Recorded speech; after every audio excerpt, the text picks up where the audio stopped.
The royal Palace of Zentra stood like a dream carved from moonlight and crystal, its towering spires piercing the lavender sky of the distant planet Veolora. Built upon a floating island suspended above an endless ocean of silver mist, the palace shimmered with bioluminescent veins that pulsed softly with the rhythm of the planet's heartbeat. Inside, corridors stretched like veins through a living body, lined with walls of translucent stone that revealed shifting constellations within their depths. This was the seat of the Etherean Empire, ruled by Queen Lysara, a being of breathtaking beauty and terrifying power. Her skin was pale as fresh snow under starlight, her hair a cascade of deep crimson that seemed to burn like liquid fire down her back. Her eyes, large and luminous, glowed faintly violet, capable of reading emotions as easily as one might read words on a page. She was not merely a queen. She was a living conduit of cosmic energy, revered, feared, and utterly alone.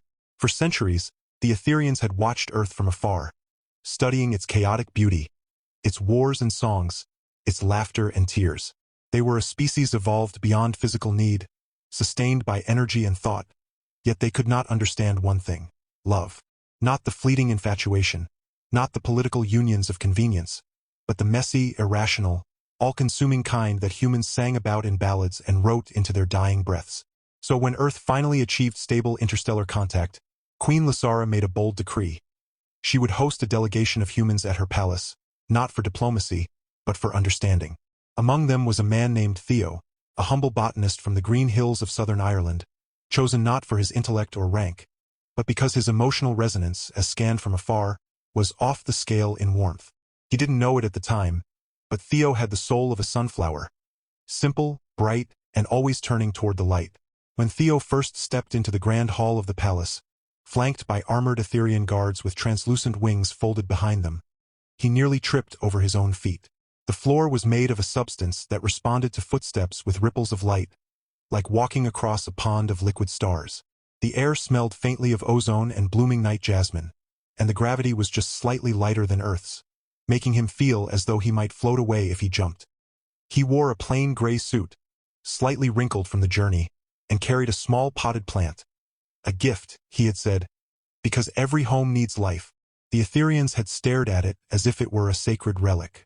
Queen Lysara, seated upon her throne of woven starlight, had looked down at him and blinked slowly, as if seeing something she had only dreamed of. Theo wasn't supposed to speak during the ceremony. He was there to observe, to be studied, to represent the human spirit in its most unguarded form. But when a ceremonial drone malfunctioned and shot a beam of unstable energy toward a cluster of young Etherean nobles, it was Theo who moved without thinking. He lunged forward, shoving two of them aside, and took the brunt of the blast on his shoulder. It wasn't deadly, but it burned like fire, and he fell to his knees with a gasp, clutching his arm. The entire hall froze. Ethereans didn't touch. They didn't risk contamination, didn't feel pain the way organics did. To see someone willingly suffer for others, especially for beings they didn't even know, was beyond comprehension. Queen Lysara descended from her throne in a single, fluid motion, her robes flowing like molten glass. She knelt beside him, her long fingers hovering over the wound. "Why?" she asked, her voice echoing with 1,000 harmonics, as if multiple voices spoke at once. Theo, wincing, looked up and smiled. "Because it's what you do when someone's in trouble." That moment cracked something open in the palace. The cold, silent formality of Etherean court life began to thaw. Theo was given quarters not in the guest wing, but in the eastern tower, closest to the garden where the queen meditated. He was allowed to walk freely, to ask questions, to laugh too loudly during silent meals. He taught the palace staff how to make tea with real leaves, how to whistle with 2 fingers, and once, during a rare moment of boredom, how to play rock, paper, scissors. The Etherean children adored him. They mimicked his accent, tried to grow hair like his messy brown curls, and begged him to tell stories about Earth, especially about dogs, which they found both horrifying and fascinating. "So they lick your face on purpose?" one young noble asked, eyes wide. "And you let them?" Theo just laughed. "Best thing in the world." But Queen Lysara watched him, always, from the balcony, from the shadows of the garden, from the reflection in the energy pools. She studied him like a scientist studying a new species, but there was something deeper in her gaze, something that made the air around her hum. She began to request his presence more often, not for official functions, but for walks through the crystal groves, where bioluminescent trees whispered secrets in a language only she could hear. She asked him about love, what it felt like, why humans cried during weddings, why they wrote poems about people who hurt them. Theo answered as best he could, his voice soft, his words simple. "Love's not about logic," he said once, sitting beside her on a bench made of frozen light. "It's about choosing someone, even when it doesn't make sense, even when they snore or leave socks everywhere, or burn the toast every single morning."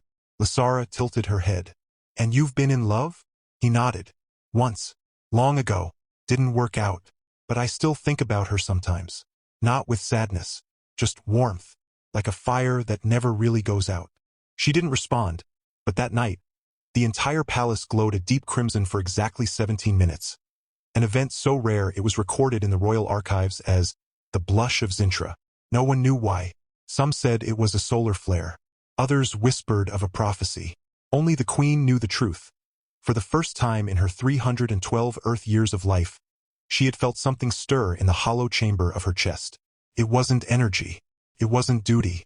It was longing. Weeks passed. Theo became a fixture in the palace. No longer a guest, but something closer to family. He helped design a greenhouse using earth soil and Valoran light cycles, growing strawberries that made the queen smile the first time she tasted one. "Sweet," she murmured, juice staining her pale lips, like sunlight made edible. He taught the royal chef how to make pancakes, which led to a minor diplomatic incident when a visiting dignitary from the ice moon of Kryn mistook syrup for a corrosive substance and nearly activated his emergency shield. Theo apologized profusely, then made the dignitary try one. 3 hours later, the entire Kryn delegation placed an order for 100 syrup dispensers. But not everyone welcomed Theo's presence. Lord Varnex, the High Chancellor of the Etherean Council, viewed the human as a disruption, a primitive contaminant in a society that had evolved beyond such chaos. He was a tall, severe man with silver skin and eyes like frozen mercury. His voice always measured, his movements precise. "You are giving too much attention to this organism," he warned the queen during a private meeting. "He is not one of us. He will die in 50 years, perhaps 60. And what then? Will you mourn like a human? Will you weep, break? The Empire cannot afford a ruler weakened by mortal affection." Lysara's gaze didn't waver. "The Empire has never known what it means to be strong in the way humans are. Perhaps it's time we learned." Tensions grew. Whispers spread through the court. Some said the queen was being enchanted. Others believed Theo was a spy, sent to infiltrate and destroy from within. Sensors were installed in his room. His communications were monitored. Even his food was scanned for emotional manipulation agents. But nothing was found, because Theo wasn't trying to manipulate anyone. He was just being himself. A kind, slightly clumsy man who liked gardening, bad jokes, and the sound of rain. Then came the Festival of Twin Moons, the most sacred event in the Etherean calendar. It was a night when the two moons of Veilora aligned, bathing the palace in a soft, silvery light that awakened the dormant energy in the crystals. The entire court gathered in the grand amphitheater, where the queen would deliver the traditional blessing of unity. It was a solemn ritual, recited in the ancient tongue of the Etherians, a language that resonated with the planet's core. Theo was invited to attend, seated in the honored guest section, dressed in a simple but elegant robe gifted by the queen herself, deep green, like the forests of his homeland. The ceremony began with the chanting of the elders, their voices weaving a harmonic field that made the air shimmer. The queen stepped forward, her red hair flowing like a river of fire under the moonlight. She raised her hands, and the entire amphitheater fell silent. Then, in perfect, flawless English, she spoke. Not the ceremonial words, but something entirely unexpected. "I wish you were my husband, human." The words hung in the air like a thunderclap in a silent world. Every Etherean present froze. Eyes widened. Breath stopped. Even the wind seemed to pause. Lord Varnex shot to his feet, his face a mask of horror. "Your Majesty, what are you saying?" But Lysara didn't look at him. Her violet eyes were locked on Theo, who sat in his seat, mouth slightly open, face turning the color of ripe tomatoes. "I said it," she continued, her voice calm but trembling with emotion. "I wish you were my husband, not as a political union, not as a duty, but because when you laugh, the stars feel brighter. Because when you care for a dying plant, you treat it like a friend. Because you risked your life for strangers. Because you cry at sad stories. Because you still believe in kindness, even when the universe gives you every reason not to. She took a step forward. I have lived for centuries, ruled an empire, touched the minds of millions, but I have never felt seen. Until you look at me not as a queen, not as a goddess, but as a person. And for the first time I want to be that person. For you. The amphitheater erupted, not in applause but in chaos. Ethereans began speaking over each other, their voices rising in shock and disbelief. Some fainted, others activated their personal shields. Lord Varnex summoned the royal guard, demanding Theo's immediate arrest for emotional sabotage. But the guards hesitated. They had seen the queen's face, they had heard her voice, and they had never known her to lie. Theo stood up slowly, his heart pounding so hard he thought it might burst. He didn't know what to say. He didn't know what to feel. He barely knew this woman, and yet, he had felt it too. The way she watched him, the way she smiled when he told a joke, the way she once stayed up all night just to hear him talk about the stars as seen from Earth. He took a deep breath and walked forward, past the stunned nobles, past the guards, until he stood before the queen. "You don't even know me," he said, his voice barely above a whisper. "I'm just a guy from a small town. I don't have powers. I can't live for centuries. I'll get old. I'll get sick. I'll die." Lysara reached out, her hand trembling slightly, and touched his cheek. Her skin was cool, but her touch sent warmth through his entire body. "I know," she said softly, "and that's why it matters. You are fleeting. You are fragile. And yet you shine so brightly in the time you have. That is the most beautiful thing I have ever witnessed." Lord Varnex stepped forward, his voice icy. "This is madness. She is the eternal flame of Vealora. She cannot bind herself to a mortal. The balance of the empire—" "Enough!" Lysara's voice cracked like lightning, and a pulse of energy surged from her, knocking Varnex back several feet. The entire amphitheater fell silent. "I am not your puppet. I am not a symbol. I am a woman, and for the first time in my life I am choosing something for myself. If that threatens your idea of order, then perhaps your order was never worth keeping." Theo looked around, overwhelmed. He saw anger, fear, confusion, but he also saw something else: curiosity, wonder. A few of the younger Etherians were staring at him not with disdain, but with something like hope. One of the royal children even gave him a tiny thumbs up. Before anyone could react further, alarms blared through the palace. Red lights flashed. The ground trembled. A voice echoed from the central tower. "Intruder alert. Unauthorized vessel breaching atmosphere. Weapons active." Everyone turned toward the sky. Through the thin veil of clouds, a dark, jagged ship descended. Its design brutal, angular, nothing like the flowing elegance of Etherian craft. The emblem on its side was unmistakable. The Claw of Zorgath, a warlike species banned from the Galactic Council for enslaving entire civilizations. Panic spread. The Etherians began evacuating the amphitheater, but Theo didn't move. He looked at Lysara. "Are you safe?" She nodded, but her expression was grim. "They want me, my power. They believe if they capture the queen, they can control the planet's core." "Then we can't let them," Theo said, surprising even himself. "But you're not a warrior," she said. "I'm not," he admitted. "But I'm not helpless either. And I'm not leaving you."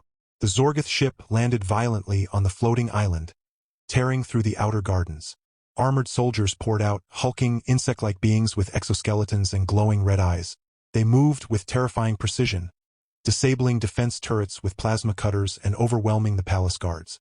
Lord Varnex, still shaken from earlier, tried to negotiate, stepping forward with hands raised. A Zorgath commander, taller than the rest, with a crown of spikes, raised his weapon and vaporized him on the spot. The message was clear: no surrender. Lysara activated her full power, her body glowing with radiant energy, her hair lifting as if caught in an invisible wind. She unleashed a wave of force that sent half the invaders flying, but more kept coming. Theo, meanwhile, had run to the greenhouse. He didn't know how to fight, but he knew plants, and he knew that the soil of Vealora, mixed with earth microbes, had created something unexpected. Vines that responded to sound and emotion, growing at an accelerated rate when agitated. He grabbed a small amplifier from the lab, climbed onto a nearby balcony, and began playing a recording of human laughter. Loud, joyful, unrestrained. First, nothing happened. Then, slowly, the vines began to move. They slithered from the greenhouse, creeping across the palace walls, responding to the sound. As the laughter continued, the vines grew faster, thicker, wrapping around Zorgath soldiers, pulling them off balance, entangling their weapons. One vine even coiled around the commander's leg and yanked him into the air, dangling him like a spider caught in its own web. The Ethereans stared in disbelief. The human had defeated warriors with laughter? Lysara seized the moment. Channeling her energy through the planet's core, she triggered a resonance pulse that disabled the Zorgath ship's power systems. With a groan, the vessel collapsed in on itself, sinking into the mist below. The remaining soldiers, leaderless and disoriented, were quickly subdued. Silence returned. The twin moons shone down. The vines slowly retracted, retreating into the soil as if nothing had happened. Theo stood there, panting, amplifier in hand, covered in vine sap and sweat. Lysara walked to him, her expression unreadable. Then, without a word, she pulled him into a hug. A real one, arms tight, face buried in his shoulder. The entire palace watched. No one spoke. No one moved. When she finally pulled back, she looked into his eyes and said, "You saved us. Not with weapons. Not with power. With joy. With life." She turned to the crowd. "This is the strength I have been searching for. Not domination. Not eternity. But connection. Love. This man, Theo of Earth, has shown us what it means to be truly powerful." A murmur spread. Then, one by one, the Ethereans began to bow. Not to the queen, but to Theo. Even the elders lowered their heads. It was unprecedented. The days that followed the Festival of Twin Moons passed like a dream wrapped in quiet thunder. The palace, once a place of cold elegance and silent protocol, now hummed with an unfamiliar warmth. Laughter echoed through the crystal halls. Servants whispered not of duty, but of hope. Even the energy pools, which had long reflected only solemn thoughts, now shimmered with soft golden ripples. Signs, the elders said, of emotional harmony. Theo, still dazed by what had happened, moved through it all like a man walking on clouds. He wasn't crowned, wasn't given a title, yet everyone treated him differently. Guards nodded to him. Nobles smiled. Children left small flowers outside his door, Valoran blossoms that bloomed only under moonlight. Queen Lysara, too, had changed. She no longer sat high upon her throne like a distant goddess. Instead, she walked beside Theo in the gardens, her hand in his, her voice softer, her laughter more frequent. She asked him about earth seasons, about rainstorms and campfires, about holding someone close on a cold night. He told her everything, his words simple but full of feeling. One evening, as they sat beneath the twin moons, she leaned her head on his shoulder and said, "I don't know how this will work, our lifespans, our worlds, but I know I don't want to wake up without you beside me." He kissed her forehead, a gesture so small, yet it sent a pulse through the entire island, making the crystals glow for a full minute. But peace, like all fragile things, does not last. The first sign came 3 weeks later. A strange energy fluctuation was detected deep beneath the palace. A vibration not of Vealora's core, but something foreign, mechanical, and growing stronger. Engineers from the Royal Science Division descended into the lower chambers, only to vanish without a trace. Then, the dreams began. Not for everyone, just for Theo. Every night, he saw the same vision. A vast, obsidian throne room lit by dying stars. A figure sat upon the throne, cloaked in shadows, its voice a whisper that slithered into his mind. "She is not yours. Life cannot bind what eternity claims." He would wake in a cold sweat, heart racing, to find Lysara watching him, her violet eyes filled with concern. She tried to soothe him. She had the palace scanned for psychic intrusions, for alien frequencies, for anything that might explain the visions. Nothing was found. Yet Theo knew it wasn't in his head. The dreams felt too real, too detailed. And then, one morning, he found something in his pocket. A small black shard, cold to the touch, shaped like a splinter of broken glass. He didn't remember putting it there. He didn't remember picking it up. But when Lysara saw it, her face went pale. "That's Zorgath tech," she whispered.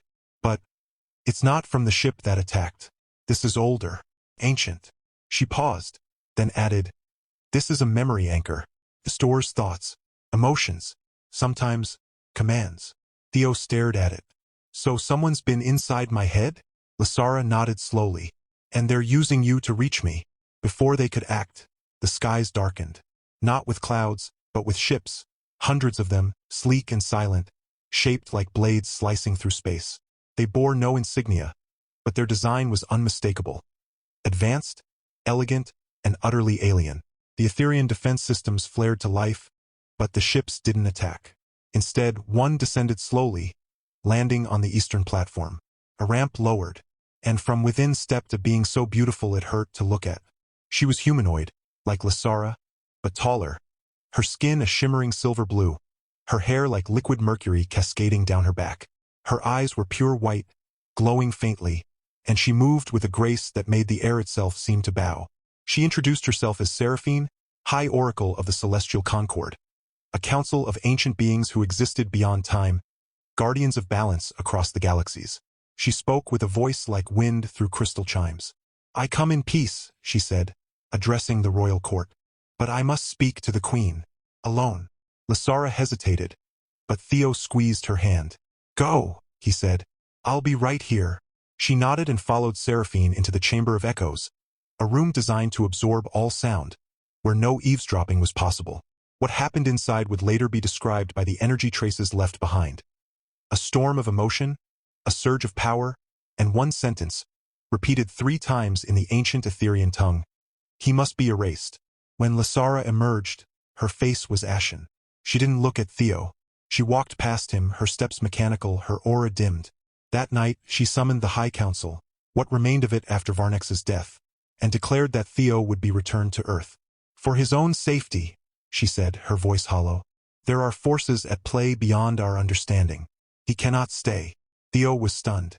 "You're sending me away? After everything?" She wouldn't meet his eyes. "It's not safe. For either of us." "Then let me fight," he said. "Let me stand with you." "You don't understand," she snapped. The first time he'd ever heard anger in her voice. "They can rewrite minds. They can erase souls. They say you're a disruption, a flaw in the cosmic design. That your love for me is unnatural. That it will unravel the balance of the universe." Theo laughed, but it was a broken sound. "So love is a flaw now? Caring is a crime? Since when did being kind become dangerous?" He stepped closer. "Lysara, look at me. Tell me you don't feel this. Tell me it's not real." She finally looked up, and in her eyes he saw it, the truth. She felt it. She knew it. But something had changed her. Something had broken her will. He refused to leave. He stayed in the palace, silent, watching, waiting. And then, one night, he followed her. He saw her enter a hidden chamber beneath the throne room, one not on any map. Inside, Seraphine waited, standing before a floating orb of black light. Lysara placed her hands on the orb, and Theo felt it. A cold, sucking force, like something being pulled from her chest. He stepped forward, and Seraphine turned. "You should not be here, human," she said, her voice no longer melodic, but sharp, like ice cracking. "She is being purified, freed from your influence.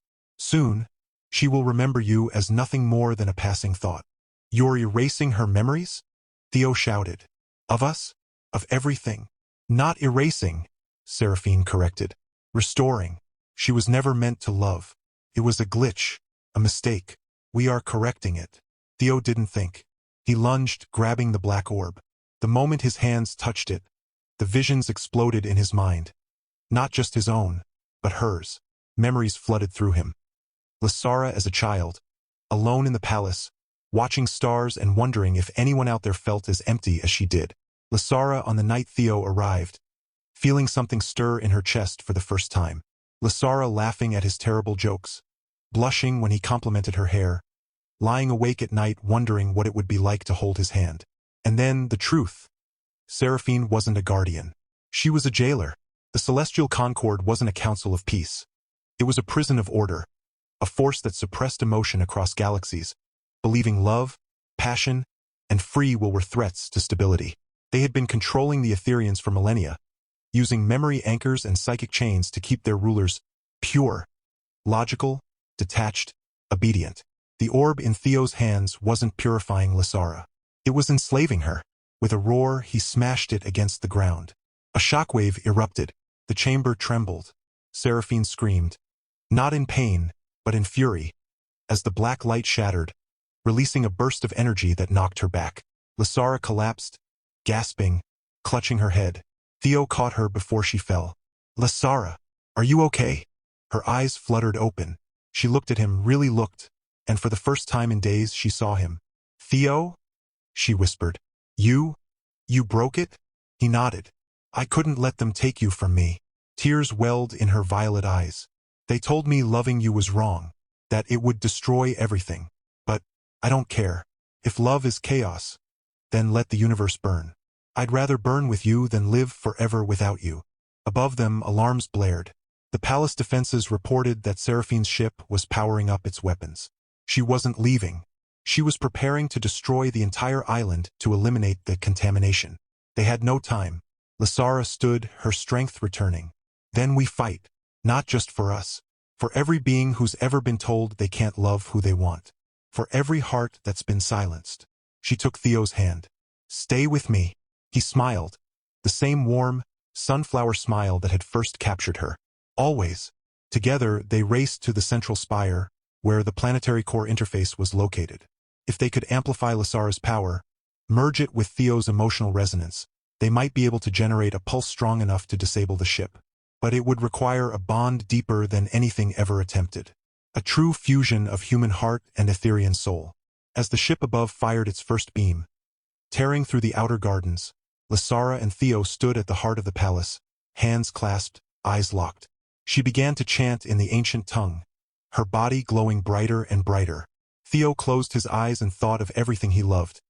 The smell of rain on soil, the sound of laughter, the way Lysara smiled when she tasted strawberries, the quiet peace of holding her at night. Their energies intertwined, gold and silver, warm and cool, mortal and eternal. The palace shook. Cracks of light split the sky. And then, with a sound like 1,000 stars being born at once, a pulse of pure, radiant love exploded outward. It didn't destroy the ship. Changed it. The black blades softened. The weapons retracted. The hull shimmered, then bloomed with color, green, blue, gold, like a flower opening in zero gravity. Inside, Seraphine fell to her knees, not in defeat, but in revelation. For the first time in billions of years, she felt not order, not control, but sorrow, wonder, and something she had no name for, something warm, fragile, and infinitely powerful. The pulse didn't stop at the ship. It spread through the stars, through the void, across galaxies. On distant worlds, beings wept without knowing why. Machines powered down. Wars paused. In that single moment, the universe remembered what it had forgotten. Back on Veilora, Theo and Lysara stood together, exhausted, leaning on each other. The palace was damaged, but alive. The people were stunned, then joyful. The children ran through the halls, laughing, holding hands. But far, far away, in the deepest corner of the cosmos, something ancient stirred. A single eye older than time opened in the dark, and it smiled, because love, it seemed, was not the end. It was only the beginning. The pulse of love that had surged from the Palace of Zentra did not fade. It traveled, a ripple through the fabric of existence, touching hearts across galaxies in ways no one could fully understand. On war-torn planets, soldiers laid down their weapons and wept. On cold, mechanical worlds, artificial minds began to dream. Even the stars seemed to burn a little brighter, as if nature itself had exhaled in relief. The Celestial Concord, once an unshakable empire of control, fractured overnight. Not from force, but from feeling. One by one, the oracles stepped down, their icy certainty melted by a warmth they had spent eons suppressing. Seraphine was last to leave her post. She returned not to destroy, but to bow before Theo and Lysara, her voice trembling as she said, "You have shown us what we lost, and for the first time we want to find it again." With peace settling like morning mist over Veilora, the palace began to change in ways no ancient prophecy had foreseen. The once silent halls echoed with music. Human songs played on Etherian instruments, blending Earth's folk melodies with the harmonic resonance of the planet's crystals. The garden where Theo had first grown strawberries now sprawled into a vast sanctuary of cross-world flora. Earth roses entwined with Valoran sky vines, their petals glowing softly at dusk. Children, both Etherian and those born of mixed heritage, ran through the corridors barefoot, laughing, building forts out of floating light and telling stories of the human who tamed a queen with laughter and a hug. And then came the wedding. It was not held in the grand amphitheater, nor under the twin moons as originally planned. Instead, Theo and Lysara chose the Crystal Meadow, a hidden valley where the ground sparkled like crushed diamonds and the air hummed with the song of unseen creatures. There were no formal titles, no royal decrees. Only those they loved gathered in simple robes, their faces lit with joy. Theo wore a suit stitched from earth cloth and Valoran silk, a single red flower, Lysara's favorite, pinned to his chest. Lysara's hair flowed like fire beneath a veil woven from starlight, her gown shifting colors with her emotions. Deep gold when she smiled, soft violet when she looked at him. They stood before an ancient tree said to have grown from the first seed planted on Valora. No priest spoke, no law bound them, only their words, spoken from the heart. "I, Theo," he began, voice steady though his hands trembled. "Take you, Lysara, not because you are a queen or powerful or eternal, but because you are kind, because you listen, because you let me be small in a world so vast. I promise to grow with you, to laugh with you, to argue about whose turn it is to clean the greenhouse, and to love you every single day, even when I'm tired, even when I don't know how. For as long as my heart beats, it beats for you." Lysara closed her eyes, tears glowing like liquid amethyst as they fell. When she spoke, the entire meadow seemed to lean in. "I, Lysara, take you, Theo, not despite your mortality, but because of it. You taught me that time is not measured in centuries, but in moments, like the first time you handed me a strawberry, or the night you held me after the dreams came, or the moment you broke the orb to set me free. I give you my eternity, not as a ruler, but as a woman who finally knows what it means to be whole. I will stand by you, protect you, learn from you, and love you, fiercely, wildly, and without end." As they kissed, the tree bloomed instantly, its branches bursting with flowers that rained down in a shower of light and scent. The sky split open with color, auroras dancing in hues never seen before, as if the universe itself was celebrating. They returned to the palace not as queen and consort, but as husband and wife. And then came the children. No one expected it. Etherians were not supposed to reproduce with organics. Their biology, their energy-based nature, it was believed impossible. But love, as they were learning, rewrote rules. 5 years after the wedding, Lysara discovered she was carrying their first child. The entire medical council gathered, scanners humming, eyes wide with disbelief. The fetus, one whispered, is half Etherian, half human, and perfectly healthy. When their daughter was born, her skin a soft cream, her hair a fiery red streaked with gold, her eyes a warm hazel that changed with her mood. The palace erupted in song. They named her Nova. She was followed by twins, Kieran and Lila, born under a triple eclipse, their laughter said to have healed a crack in the planet's energy field.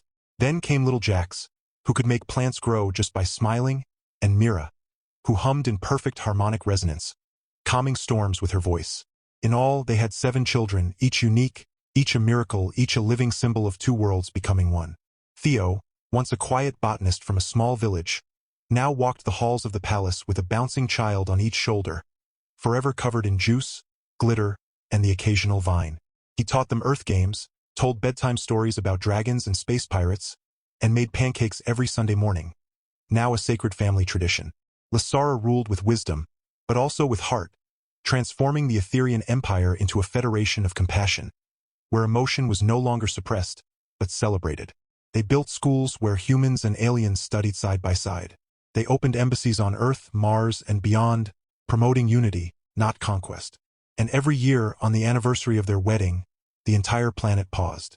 No work, no politics, just love. Couples danced in the meadows. Families shared meals. Strangers hugged. And high above, the twin moons shone down like silent witnesses to a promise kept.